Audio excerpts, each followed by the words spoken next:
আমরা চলে এসেছি মিরিক লেকে। কোথায় আছে? বমি করতে হবে। হ্যাঁ, আমাদের গাড়িতে একটু প্রবলেম হলো, একটু মানে গা পাকাতে পাকাতে হঠাৎ করে বমি হলো, শরীরটা একটু ম্যাচ ম্যাচ করছে। চলো মিরিক লেকটা দেখি। সেখানে দাঁড়ালো যতক্ষণ। এই গাড়িও না হচ্ছে আমাদের গাড়ি নামাতে পারতো। আমাদের গাড়িতে সবসময় বেশি পাকামি। লেবু দিয়ে একটা দুটো নিয়ে নিই।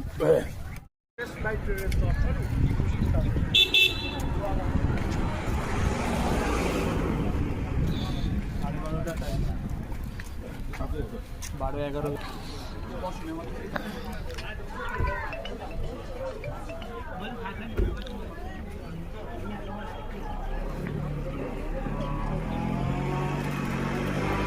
কত করে নিচ্ছে?